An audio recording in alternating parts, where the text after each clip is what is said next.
अब देखते हैं बेटा, आज हम देखेंगे लेटरल डिस्प्लेसमेंट कैसे निकालते हैं ग्लास स्लैब से।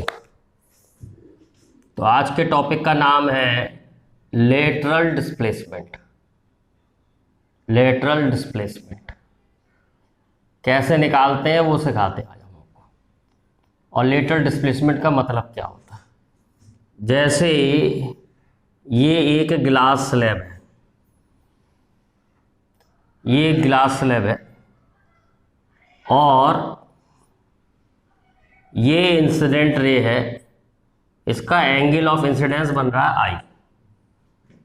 अब इसमें रिफ्रैक्शन हुआ, मान लो ये रेरर मीडियम है तो ग्लास डेंसर है, ये एयर है, एयर रेरर है, ग्लास डेंसर है, तो रेरर से डेंसर बेंड्स टूवर्ड्स नॉर्मल, तो रे इधर बेंड कर जाएगी, तो ये एंगल होगा आर। अब ये आर है तो ये भी आर ही होगा, क्योंकि ये दोनों लाइन पैरेलल है, ऑल्टरनेट एंगल। और रे इधर ऐसे निकलेगी। अगर हम इस पॉइंट पे और इस पॉइंट पे स्नेल्स लॉ लगाएं, तो इस पॉइंट पे स्नेल्स लॉ लगाएंगे तो ये भी आई आएगा। जो रे जाएगी वो रे पैरेलल जाएगी, मतलब जो इमर्जेंट रे होगी वो इंसिडेंट रे के पैरेलल होगी। तो ये कितना इससे शिफ्ट हो गई है, इसे कहते हैं लेटरल डिस्प्लेसमेंट, यानी डी है लेटरल डिस्प्लेसमेंट। हमें इस डी की वैल्यू कैलकुलेट करनी है, कितना है। इस पॉइंट को ए मान लेते हैं बेटा, इस पॉइंट को बी मान लेते हैं। तो लेटरल डिस्प्लेसमेंट निकालना बहुत सिंपल है। ये वाला एंगल कितना होगा, ये पूरा आई है बेटा, तो ये वाला होगा आई माइनस आर। तो गिलास की थिकनेस हम ले लेते हैं टी है, गिलास की थिकनेस टी ले लेते हैं, तो ये भी बेटा टी होगा। अगर हम इसमें टिग्नोमेट्री लगाएं तो बेस अपॉन हाइपोटेन्यूज, यानी टी अपॉन ए बी, तो टी अपॉन ए बी होगा कॉस आर। चेक कर लीजिए, बेस अपॉन हाइपोटेन्यूज क्या होगा, टी अपॉन ए बी होगा कॉस आर, और D upon A B, D upon A B होगा sine I minus R, D upon A B होगा sine I minus R. तो D यहाँ से आ जाएगा A B sine of I minus are. अब ए बी की वैल्यू यहाँ से निकालूँ तो ए बी की वैल्यू आएगी T upon cos R, T upon cos R.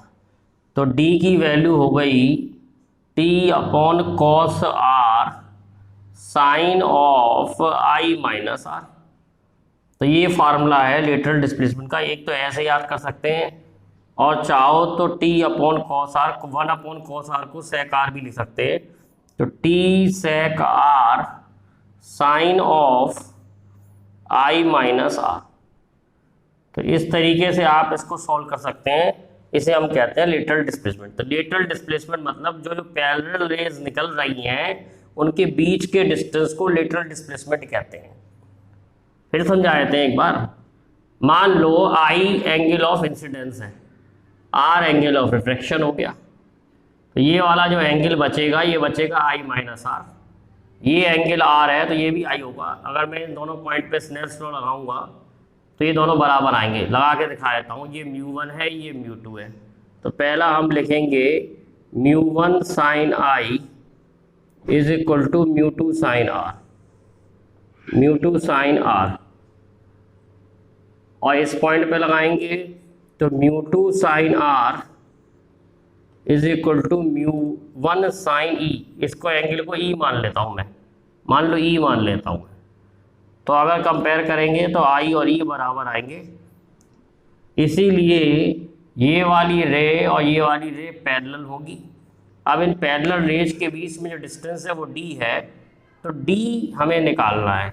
तो डी अपॉन ए बी, ये परपेंडिकुलर हो गया, डी अपॉन ए बी, 90 के सामने वाली लाइन कैसी होगी, हाइपोटेन्यूज, तो डी अपॉन ए बी हो गया साइन आई माइनस आर, और base upon hypotenuse T upon A B हो गया कॉस आर। इतनी नॉलेज होनी चाहिए बस।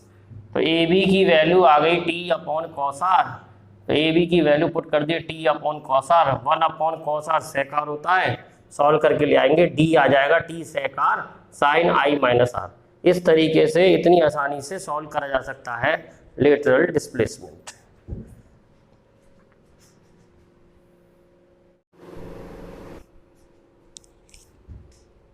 अब हम बेटा नेक्स्ट टॉपिक देखते हैं,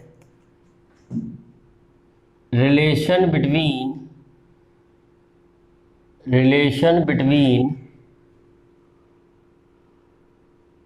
रियल एंड एपरेंट डेप्थ।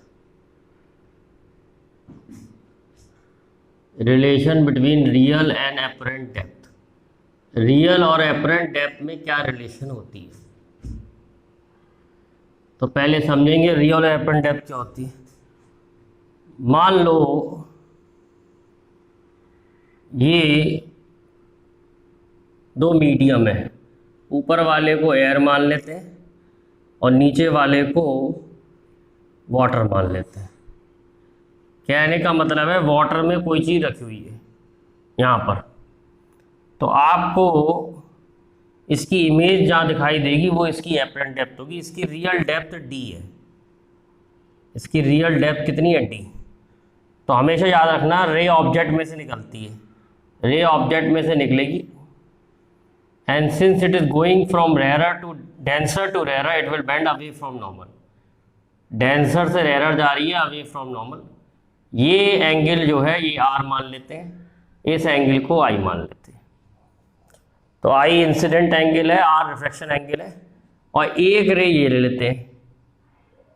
जब मैं इसे पीछे प्रोड्यूस करूंगा तो इसकी इमेज यहाँ बनेगी, यानी ये ऊपर उठ के दिखाई देगा।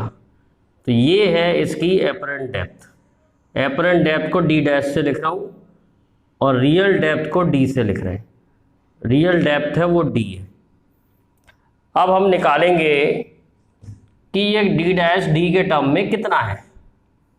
मान लो इस पॉइंट का नाम ए रख लेते हैं, इस पॉइंट का नाम बी रख लेते हैं। सबसे पहले इसका रिफ्रैक्टिव इंडेक्स म्यू है, इसका रिफ्रैक्टिव इंडेक्स 1 है। तो सबसे पहले स्नेल्स लॉ लगाते हैं। स्नेल्स लॉ लगाना मैंने आपको बहुत सिंपल तरीके से सिखाया हुआ है। μ1 sin i is equal to μ2 sin r, या इसका रिफ्रैक्टिव इंडेक्स, इसको एयर ना लेके जनरल कर देते हैं, जनरल कोई मीडियम है, और इसका रिफ्रैक्टिव इंडेक्स μ1 रख लेते हैं, इसका रिफ्रैक्टिव इंडेक्स μ2 रख लेते हैं। इससे और क्लियर हो जाएगा। तो μ2 sin i is equal to μ1 sin r। μ2 sin i is equal to μ1 sin r। तो sin i upon sin r आपका आ गया μ1 अपॉन μ2। ठीक है। अब ये वाला एंगल अगर आई है तो ये वाला एंगल भी आई होगा, ये वाला एंगल आर है तो ये वाला पूरा आर होगा और ये भी आर होगा। तो हम tan i को कैसे लिख सकते हैं, tan i होता है परपेंडिकुलर अपॉन बेस, यानी कि ए बी अपॉन डी। ऐसे ही tan r को लिख लेंगे, tan r हो जाएगा A B upon D dash. Divide कर दें, tan i upon tan r आ जाएगा डी डैश अपॉन डी। हमें डी डैश और डी में रिलेशन पता करनी है। अब हम देखें, अगर आई स्मॉल लें, यानी कि बी इज क्लोज टू ए माने, यानी हम परपेंडिकुलरली देख रहे हैं लगभग, हम मतलब यहाँ से नहीं देख रहे हैं, हम लगभग यहाँ से देख रहे हैं। बी पॉइंट जो है ए के बहुत क्लोज है, तो आई जो है वो स्मॉल होगा, आई विल बी स्मॉल।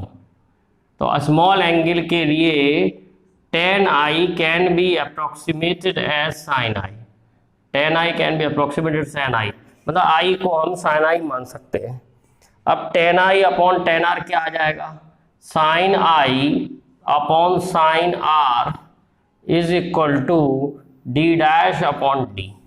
तो sin i upon sin r हमने पहले ही निकाला हुआ है, μ1 upon μ2 is equal to D dash upon D. तो डी डैश आ जाएगा डी μ1 अपॉन μ2, या और सिंपल तरीके से लिखें तो डी μ2 अपॉन μ1। इसको हम म्यू रिलेटिव कहते हैं। क्या कहते हैं? Mu relative. और म्यू रिलेटिव का मतलब ऐसे भी याद कर सकते हैं, जहाँ से रे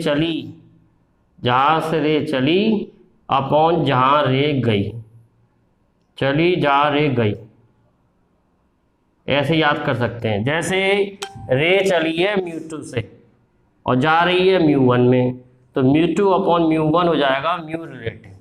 इस तरीके से आप कोई भी प्रॉब्लम सॉल्व कर सकते हैं। और देखें,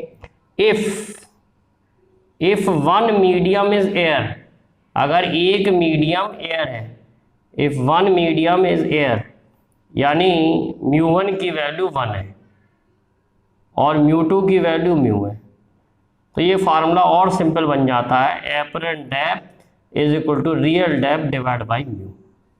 सपोज हमको ये भी निकालना है कि ये इमेज कितना ऊपर खिसक गई, इसे हम कहते हैं शिफ्ट। तो शिफ्ट होगा डी पे इमेज, डी पे ऑब्जेक्ट है और डी डैश पे इमेज है, तो ये आ जाएगा D minus D by mu. Solve करेंगे तो डी 1 माइनस 1 बाई म्यू। इस तरीके से हम शिफ्ट भी निकाल सकते हैं, एपरेंट डेप्थ भी निकाल सकते हैं। एग्जाम्पल से समझ में आएगी। अब मैं आपको इसके एग्जाम्पल कराऊंगा।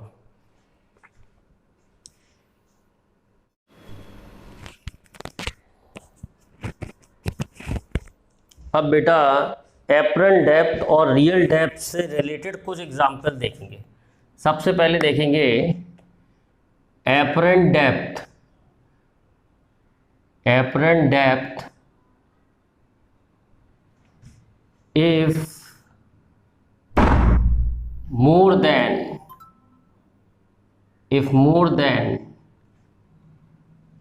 1 मीडियम इज प्रेजेंट। अगर एक से ज्यादा मीडियम होते हैं तो एपरेंट डेप्थ कैसे लिखते हैं? Apparent depth if more than 1 medium is present. अब देखिए बड़ा सिंपल है। जैसे एक मीडियम तो आपका D1 है, μ1 जिसका रिफ्रैक्टिव इंडेक्स है, D1 डेप्थ है।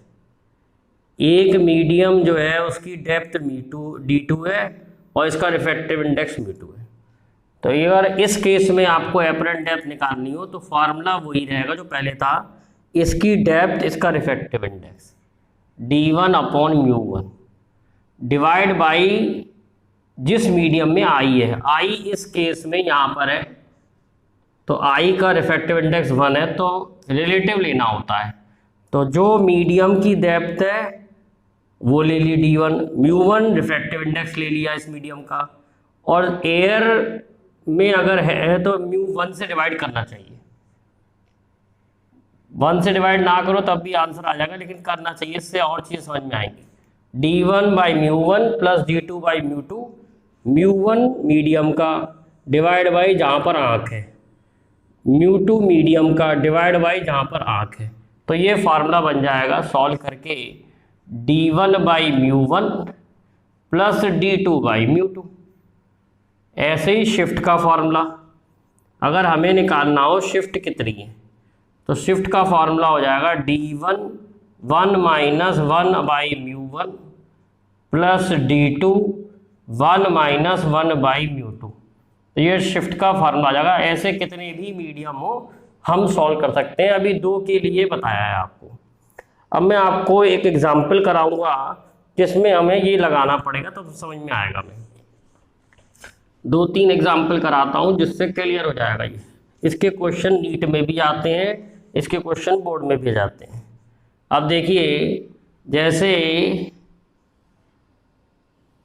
इसका मीडियम का रिफ्रैक्टिव इंडेक्स 1.2 है, इसके मीडियम का रिफ्रैक्टिव इंडेक्स 1.3 है, ये जो है 10 सेंटीमीटर है, ये जो है 20 सेंटीमीटर है, और यहाँ रखा है ऑब्जेक्ट।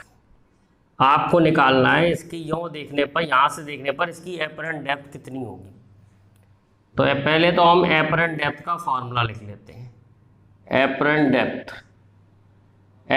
डेप्थ का फार्मूला होता है D1 बाई μ1 डिवाइड बाई जहाँ आँख है d2/μ2 डिवाइड बाई जहाँ पर आँख है, आँख का जो रिफ्रैक्टिव इंडेक्स है, आँख मतलब एयर में, एयर का रिफ्रैक्टिव इंडेक्स 1 है तो इसलिए 1 से और डिवाइड कर दिया। आगे न्यूमेरिकलों में हेल्प मिलेगी। तो d1 है 20 और रिफ्रैक्टिव इंडेक्स है 1.2, d2 है 10 और रिफ्रैक्टिव इंडेक्स है 1.3। जब हम इसको सॉल्व करेंगे तो हमें ये मिल जाएगी कि कितनी ऊपर उठ के इमेज बनेगी, यानी हमें d डैश मिल जाएगा। अगर हमें शिफ्ट निकालनी हो तो शिफ्ट निकालने का तरीका क्या होगा, टोटल डेप्थ कितनी है, एक्चुअल डेप्थ है 20 + 10, 20 + 10 30 माइनस d डैश कर देंगे तो हमें शिफ्ट भी पता लग जाएगी। तो इस तरीके से हम इस न्यूमेरिकल को सॉल्व कर सकते हैं।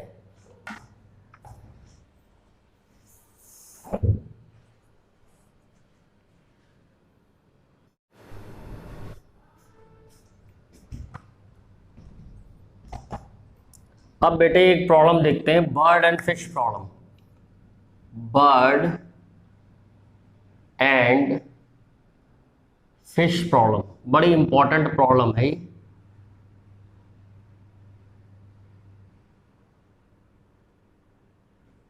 मान लो एक बर्ड है, बर्ड यानी चिड़िया, चिड़िया की हाइट दे रखी है y और एक फिश है, फिश की डेप्थ दे रखी है x और पानी का रिफ्रैक्टिव इंडेक्स दे रखा है म्यू और एयर का रिफ्रैक्टिव इंडेक्स दे रखा है 1। आपको निकालना है फाइंड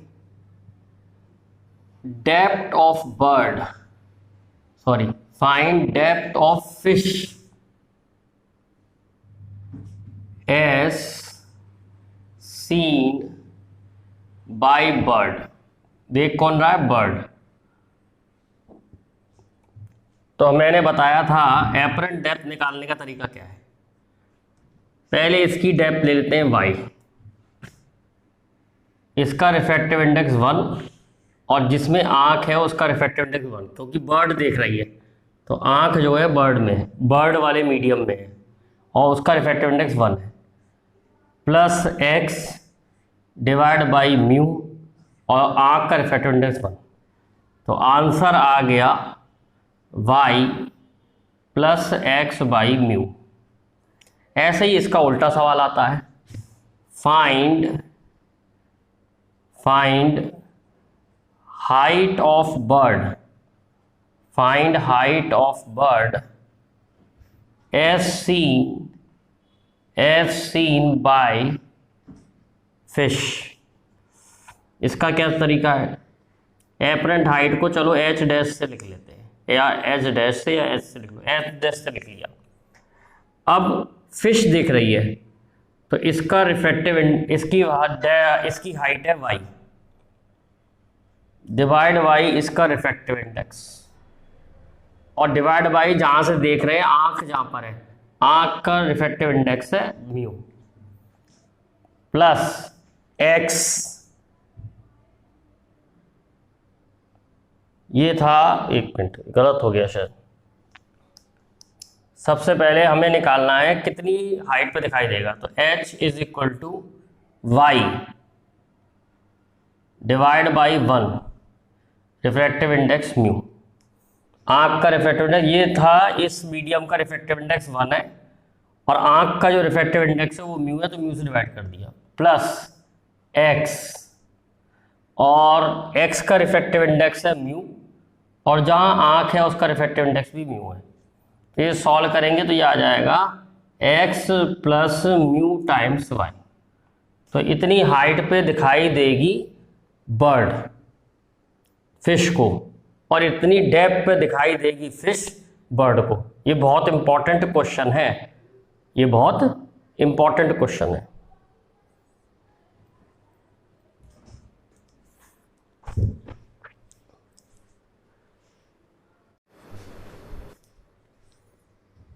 अब देखते हैं बेटा critical angle.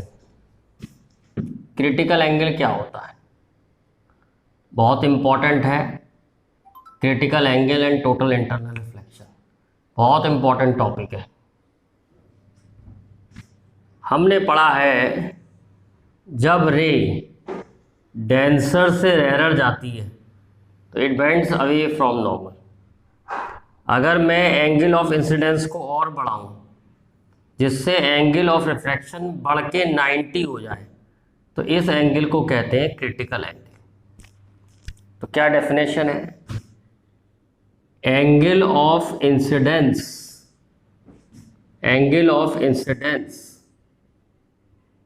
In denser medium, angle of incidence in denser medium for which angle of refraction, for which angle of refraction in rarer medium, in rarer medium is 90 degree is called critical angle, is called critical angle. मान लो इसका refractive index μ2 है और इसका refractive index μ1 है, तो हम Snell's law लगाएंगे। μ2 sin c, मैंने स्नेल्स लॉ लगाने का तरीका बताया ना, जिसका रिफ्रैक्टिव इंडेक्स उसका angle, μ2 sin c is equal to μ1 sin 90। तो साइन सी की वैल्यू आ गई, क्रिटिकल एंगल की वैल्यू आ गई μ1 अपॉन μ2। ध्यान रखें μ1 था रेयरर का, तो इसको ऐसे भी लिख सकते हैं mu rarer upon mu denser. अगर एक मीडियम एयर है, if one medium is air, if one medium is air, तब साइन सी का जो फार्मूला बनेगा बड़ा सिंपल बन जाएगा 1/μ, क्योंकि एयर का रिफ्रैक्टिव इंडेक्स मैंने 1 रख दिया। तो क्रिटिकल है μ1 1 हो गया, तो μ1 की वैल्यू 1 रख दी और μ2 की वैल्यू μ रख दी, तो साइन सी का फार्मूला हो गया 1/μ। क्या क्रिटिकल एंगल अलग अलग कलर के लिए अलग अलग हुआ? बिल्कुल। Critical angle will be different for different colour. Critical angle would be different for different color। Critical angle different colour के लिए डिफरेंट होता है। Critical angle would be different for different colour. किसका ज़्यादा होता है किसका कम होता है कैसे निकालेंगे? एक रिलेशन आपको पढ़नी पड़ेगी, that relation is called Cauchy formula. Mu is equal to A plus B upon lambda square. तो म्यू जो है लैम्डा के इन्वर्स होता है। अब हमें पहले से ही मालूम है वेवग्योर सबसे ज़्यादा वेवलेंथ रेड की होती है।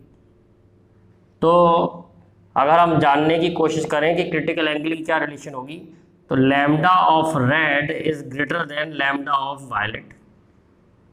तो mu of red will be less than mu of violet. ये लैम्डा बढ़ गया तो म्यू कम हो गया, तो mu of red will be less than mu of violet, और जिसका म्यू कम है उसका क्रिटिकल एंगल ज़्यादा है। तो critical angle for red is greater than critical angle for violet. तो वायलेट का क्रिटिकल एंगल ज़्यादा होता है, सॉरी रेड का क्रिटिकल एंगल ज़्यादा होता है एज कंपेयर टू वायलेट। किसी का क्रिटिकल एंगल निकाल के भी देखते हैं। तो ग्लास का देखते हैं सबसे पहले। साइन ऑफ क्रिटिकल एंगल 1/μ होता है, तो sine of critical angle of glass 2/3 हो जाएगा। म्यू की वैल्यू रख दी, जब हम इसे सॉल्व करेंगे तो ये वैल्यू आती है 42 डिग्री। ऐसे ही क्रिटिकल एंगल फॉर वाटर कैसे निकालेंगे? वाटर का होता है 4/3, तो 4/3 रख दिया म्यू की जगह। तो क्रिटिकल एंगल फॉर वाटर जो सॉल्व करके आता है वो आता है 49 डिग्री। ये आपको याद करना पड़ेगा, आगे काम आएगा न्यूमेरिकल सॉल्व करते समय। Critical angle for glass 42 degree होता है और क्रिटिकल एंगल फॉर वाटर जो होता है 49 डिग्री होता है। ये आपको लर्न करना पड़ेगा, तब आपको आगे हेल्प मिलेगी न्यूमेरिकल करने में।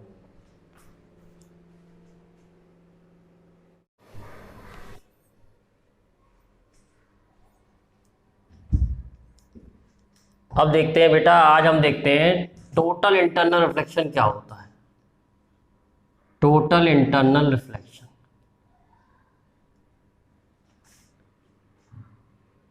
बहुत इंपॉर्टेंट क्वेश्चन है, मतलब बहुत इंपॉर्टेंट टॉपिक है ये। आईआईटी में तो बहुत बार क्वेश्चन आ चुके हैं इसके। व्हेन रे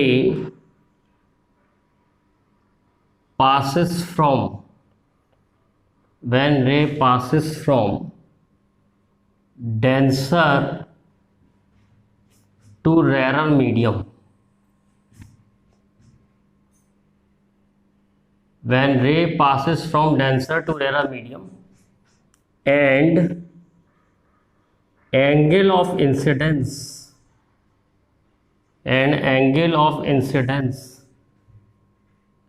is greater than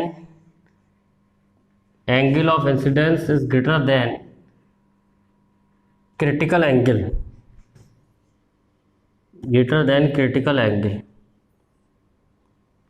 then ray is reflected back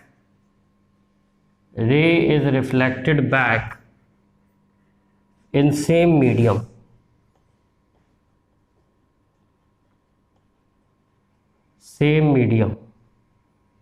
The phenomena is called TIR.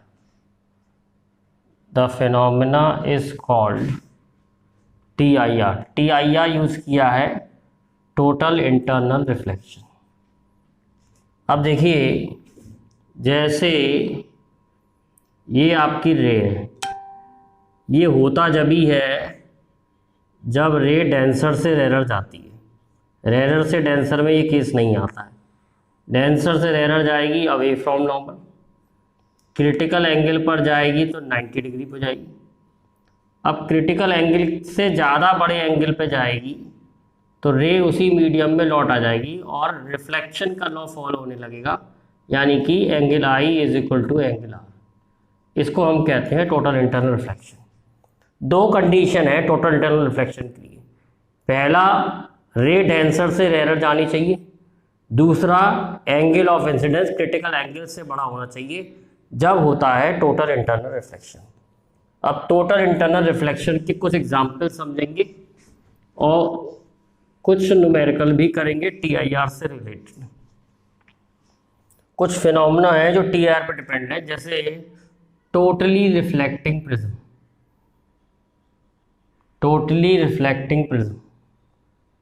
किसे कहते हैं टोटली रिफ्लेक्टिंग प्रिज्म? एक राइट एंगल आइसोसेलेस प्रिज्म को टोटली रिफ्लेक्टिंग प्रिज्म कहते हैं। राइट एंगल्ड, वो भी आइसोसेलेस प्रिज्म। आइसोसेलेस प्रिज्म मतलब दो एंगल बराबर होंगे। राइट एंगल आइसोसेलेस प्रिज्म को हम टोटली रिफ्लेक्टिंग प्रिज्म बोलते हैं। तो इसमें हम केस ले लेते हैं, इसमें कई केस आते हैं। जैसे एक आइसोसेलेस प्रिज्म है,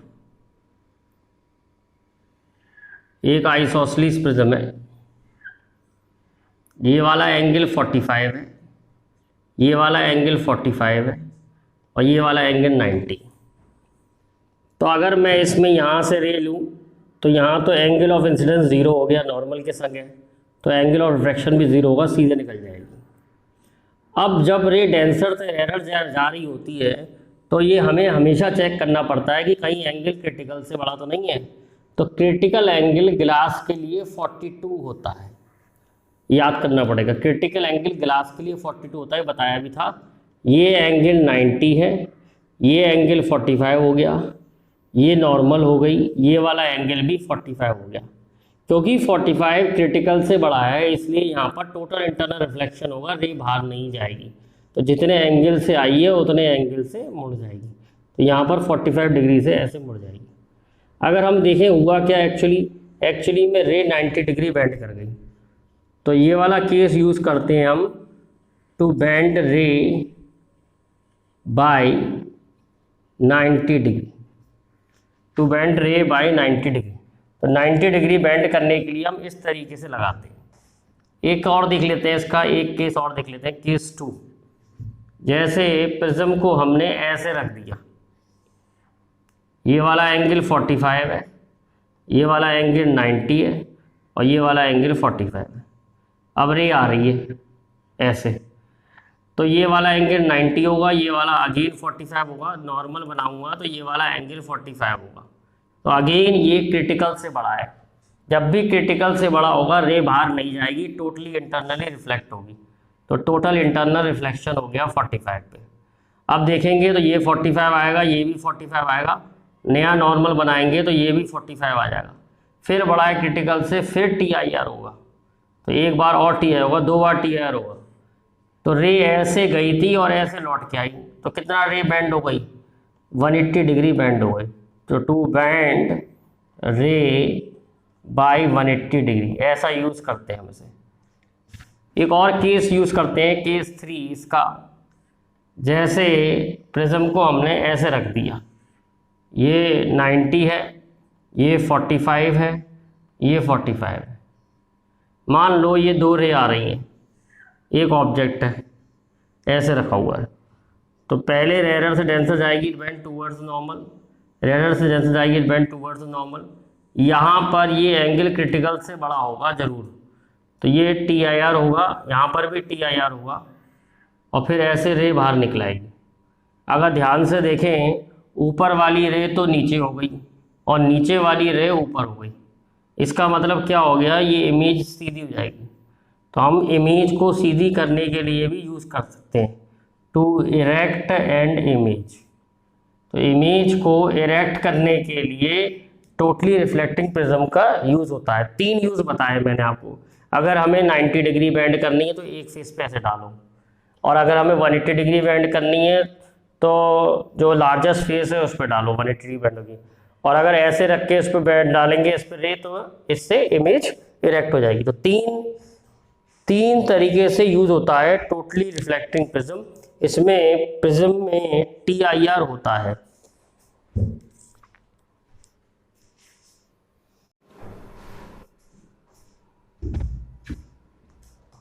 अब देखते हैं बेटा, एक और एग्जाम्पल देखते हैं टोटल इंटरनल रिफ्लेक्शन से रिलेटेड। बहुत इंपॉर्टेंट एग्जाम्पल है, बोर्ड में भी आया हुआ है और कंपटीशन में भी आया हुआ है।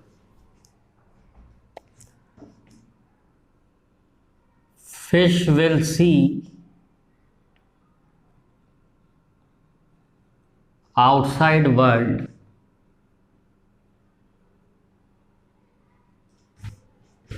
in a circle. Find radius of this circle.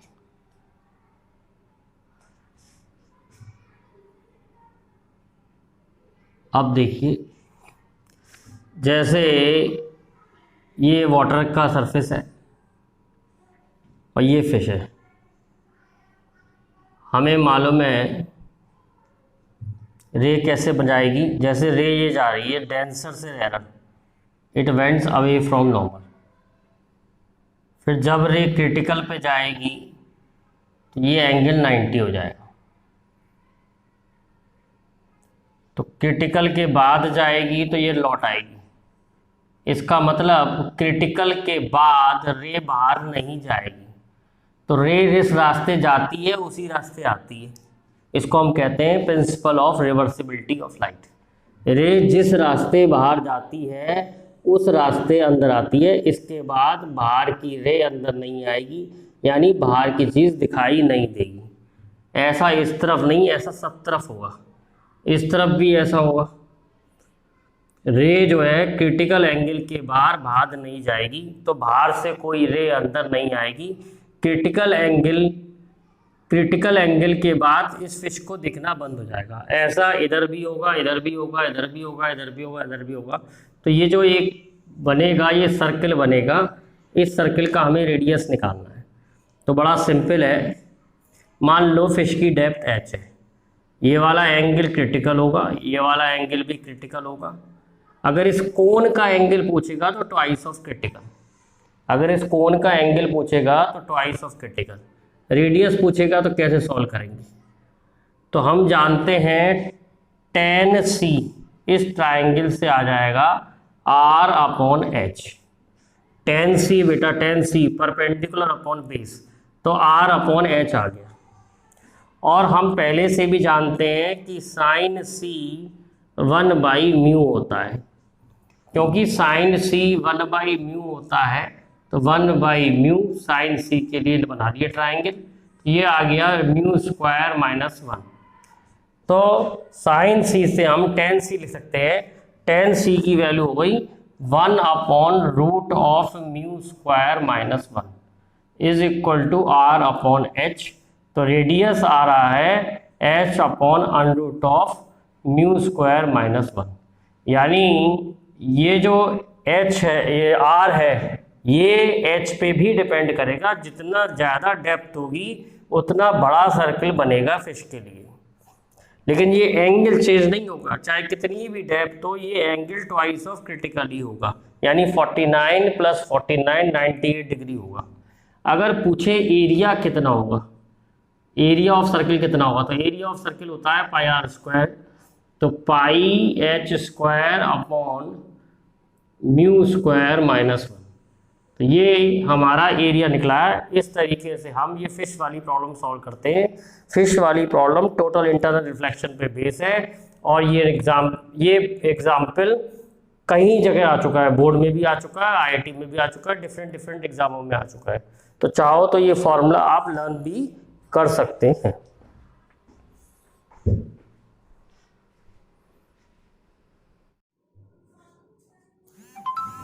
अब देखते हैं बेटा एक बहुत अच्छा सा क्वेश्चन, जो कि IIT में भी कई बार आ चुका है और कॉम्पिटिटिव एग्जाम में आता रहता है। तो म्यू ऑफ रेड कलर दिया हुआ है 1.39, म्यू ऑफ ग्रीन कलर दिया हुआ 1.44, और म्यू ऑफ ब्लू कलर दिया हुआ 1.47। आपको बताना है कौन सा कलर सेपरेट हो जाएगा। पहले क्वेश्चन समझाया था। एक प्रिज्म है, आइसोसेलेस प्रिज्म है, एक प्रिज्म है आइसोसेलेस प्रिज्म। ये वाला एंगल 45 है, ये वाला एंगल 45 है, और इसमें 3 कलर आ रहे हैं, रेड, ग्रीन और ब्लू। आपको बताना है कौन सा कलर सेपरेट हो जाएगा। तो देखिए बहुत सिंपल होता है। इसको अगर मैं आगे प्रोड्यूस करूं, तो ये वाला जो एंगल होगा ये 90 होगा, ये 45 होगा, तो ये 45 होगा।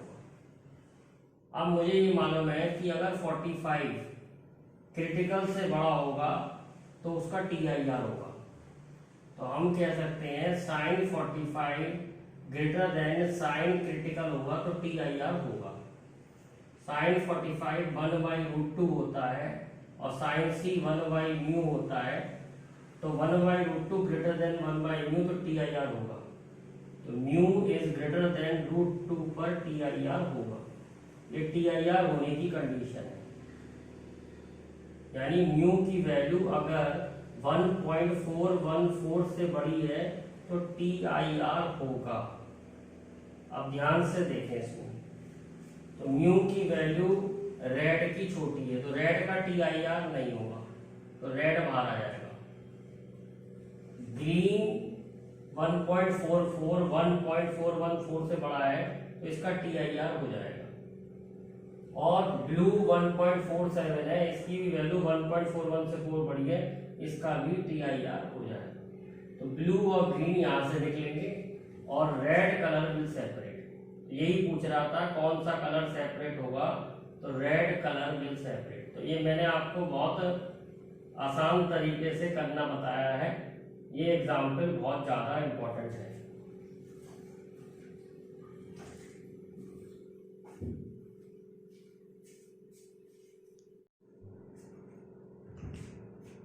अब देखते हैं मिराज की जो फॉर्मेशन है, mirage that is also based upon TIR। Mirage जो है वो भी TIR की वजह से होता है। मान लो ये कोई डेजर्ट एरिया है, डेजर्ट एरिया में नीचे की एयर गर्म होगी, और गर्म एयर का म्यू लेस होता है। ये लेयर्स है एयर की, तो यहाँ पर म्यू मोर होगा क्योंकि ये ठंडी है। ध्यान रखें गर्म एयर का म्यू कम होता है, हॉट एयर का म्यू कम होता है। तो नीचे गर्मी होगी तो डेजर्ट एरिया है, नीचे गर्मी होगी तो म्यू लेस होगा और इधर म्यू मोर होगा। मान लो यहाँ एक पेड़ है और इस पेड़ को कोई आदमी दूर से देखता हुआ आ रहा है, तो इससे एक रे गई, रेरर से डेंसर से रेरर, म्यू मोर से म्यू लेस में जा रही है, तो डेंसर से रेरर जा रही है, it bends away from normal. फिर डेंसर से रेरर जा रही है, it bends away from normal. धीरे धीरे करके ये एंगल ऑफ इंसिडेंस बड़ा हो जाएगा। मान लो बड़े होते होते ये क्रिटिकल से ऊपर निकल गया तो TIR होगा। अब कोई हमें यहाँ से देखेगा तो इस पॉइंट की जो इमेज है, पेड़ की इमेज जो है वो नीचे दिखाई देगी, और पेड़ की इमेज नीचे दिखाई देना, इन्वर्टेड इमेज मतलब पानी है, जबकि पानी है नहीं है। तो this illusion is called mirage. Desert area में पानी का दिखना जबकि वहां पर पानी नहीं होता है, इसको हम कहते हैं फॉर्मेशन ऑफ मिराज।